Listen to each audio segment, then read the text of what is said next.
2 বছরও হয়নি যুক্তরাষ্ট্রে পাড়ি জমিয়েছেন লিওনেল মেসি। তবে এরই মধ্যে ফুটবল বিমুখ মার্কিন মুলুকে ভালোই ছাপ রেখেছেন আর্জেন্টিনার বিশ্বকাপ জয়ী অধিনায়ক। এতটাই যে যুক্তরাষ্ট্রের সর্বোচ্চ বেসামরিক সম্মাননা প্রেসিডেন্সিয়াল মডেল অফ ফ্রিডম প্লেন অনেকের চোখেই সর্বকালের সেরা এই ফুটবলার। মেসিকে এই সম্মাননা প্রদান করেন যুক্তরাষ্ট্রের বিদায়ী প্রেসিডেন্ট জো বাইডেন।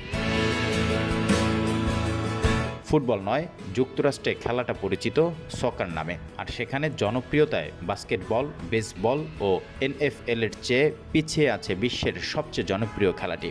2023 সালে সেই যুক্তরাষ্ট্রের ক্লাব ইন্টার মায়ামিতে যোগ দিয়েছেন আর্জেন্টাইন মহাতারকা, আর তাতে যুক্তরাষ্ট্রের ফুটবলকে এক ধাক্কাতেই অনেকটা এগিয়ে দিয়েছেন মেসি।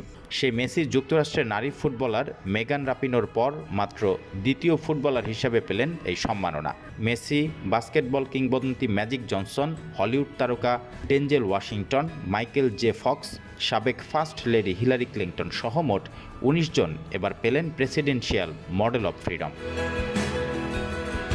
হোয়াইট হাউসের এক বিবৃতিতে বলা হয়েছে, সম্মাননা পেতে যাওয়া ব্যক্তিরা যুক্তরাষ্ট্রকে আরেকটু এগিয়ে নেওয়ার স্বীকৃতি পাচ্ছেন। প্রেসিডেন্ট বাইডেন বিশ্বাস করেন, বড় নেতারা বিশ্বাসে অবিচল থাকেন, সবাইকে প্রাপ্য সম্মান দেন এবং ভালো আচরণকে সবার উপরে স্থান দেন। এই 19 আমেরিকানের প্রত্যেকেই ভালো নেতা, যারা কিনা আমেরিকাকে আরেকটু এগিয়ে নিয়েছেন। তারা ভালো নেতা কারণ তারা ভালো মানুষ, যারা দেশের ও বিশ্বের জন্য অসাধারণ অবদান রেখেছেন। বার্সেলোনা ও পিএসজির সাবেক খেলোয়াড় মেসি 8 বার করে জিতেছেন ব্যালন ডি'অর ও ফিফা দ্য বেস্ট পুরস্কার।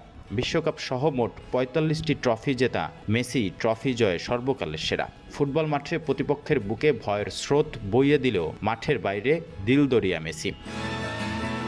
হোয়াইট হাউস মেসিকে পুরস্কারের জন্য মনোনীত করার কারণ হিসেবে শিশুদের জন্য তার দাতব্য কাজের কথা উল্লেখ করেছে। তিনি লিও ফাউন্ডেশনের মাধ্যমে বিশ্বজুড়ে শিশুদের স্বাস্থ্যসেবা ও শিক্ষার প্রসারে সাহায্য করে যাচ্ছেন, পালন করছেন ইউনিসেফের শুভেচ্ছা দূতের দায়িত্ব।